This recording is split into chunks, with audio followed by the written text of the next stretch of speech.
मी केली आज शॉपिंग. नमस्कार मित्रांनो, मी तुमची आपली शुभांगी. मित्रांनो, लग्नाचं सीझन चालू झालं आहे. तर ह्यावर्षी खूप सारे लग्न आहे. मला पण माझ्या खूप फ्रेंडचे लग्न आहे. तर मला ह्याच फ्रेंडच्या लग्नांसाठी मला घ्यायची होती साडी. माझ्या एका फ्रेंडला पण घ्यायची होती. तर आम्ही दोघीजण गेलो मुलचंदला साडी घ्यायला. म्हटलं विकेंडला गेलं की विकेंडला खूप गर्दी असती. साडी तर नाही, माणसांचे तोंड नक्कीच बघायला भेटतील. तर म्हटलं वीकडेलाच जाऊया. तर वीकडेला कसं व्हरायटी पण बघायला भेटतात आणि गर्दी पण कमी असती.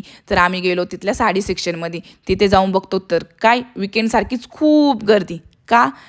तर लग्नाचं सीझन चालू आहे. तर मग इकडून आधी गेलो तर बसायला तर काही जागाच नव्हती. इकडून तिकडून बसायला जागा भेटली. त्यातल्या त्यात साडी तर काही चॉईस होईना.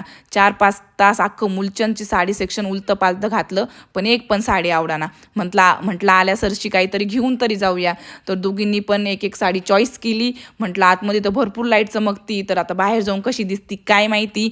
त्यानंतर म्हटलं आता एवढं 2-4-5 तास फिरून फिरून पाय पण दुखत होते आणि मग भूक पण खूप लागली होती. तर आम्ही दोघींनी मिळून वडापाव खाल्ला आणि त्यानंतर निघालो घरी. मित्रांनो, व्हिडिओ कशी वाटली तुम्हाला आणि आवडल्यास लाईक करा आणि भेटूया आपण आपल्या नेक्स्ट व्लॉगमध्ये. थँक्यू.